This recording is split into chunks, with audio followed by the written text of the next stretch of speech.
പ്രഭാത പ്രാർത്ഥന. കർത്താവിൻ്റെ സ്നേഹം ഒരിക്കലും അസ്തമിക്കുന്നില്ല. അവിടുത്തെ കാരുണ്യം അവസാനിക്കുന്നില്ല. ഓരോ പ്രഭാതത്തിലും അത് പുതിയതാണ്. പിതാവായ ദൈവമേ, പുത്രനായ ഈശോ മിശിഹ കർത്താവേ, പരിശുദ്ധാത്മാവായ ദൈവമേ, ഈ പുതിയ പ്രഭാതത്തിൽ സകല മാലാഖമാരോടും വിശുദ്ധരോടും വിശിഷ്യ പരിശുദ്ധ കന്യകാമറിയത്തോടും ചേർന്ന് പരിശുദ്ധ ത്രിത്വത്തെ ഞാൻ ആരാധിക്കുന്നു. ഈ ദിവസം മുഴുവൻ ദൈവമഹത്വം എന്നെ ആവരണം ചെയ്യട്ടെ. പിതാവിനും പുത്രനും പരിശുദ്ധാത്മാവിനും നിത്യം മഹത്വം, സ്തുതി, നന്ദി, ആരാധന. ഉദയം മുതൽ അസ്തമയം വരെ കർത്താവിൻ്റെ നാമം വാഴ്ത്തപ്പെടട്ടെ.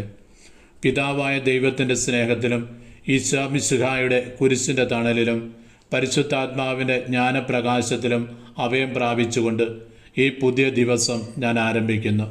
എൻ്റെ അമ്മയായ പരിശുദ്ധ മാതാവേ, നിൻ്റെ സ്നേഹ കാപ്പുകൊണ്ട് എന്നെ ഇന്ന് പൊതിയണമേ. എൻ്റെ സ്വർഗീയ മധ്യസ്ഥ, സ്വർഗപാതയിൽ സുരക്ഷിതമായി ഇന്നെന്നെ വഴി നടത്തണമേ.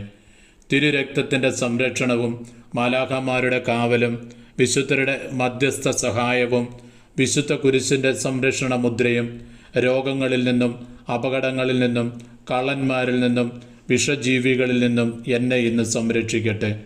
പരിശുദ്ധാത്മാവിൻ്റെ സാന്നിധ്യം മേഘസ്തംഭമായും അഗ്നിസ്തംഭമായും എനിക്ക് മുമ്പേ നീങ്ങട്ടെ, ഇപ്പോഴും എപ്പോഴും എന്നേക്കും. ആമേൻ.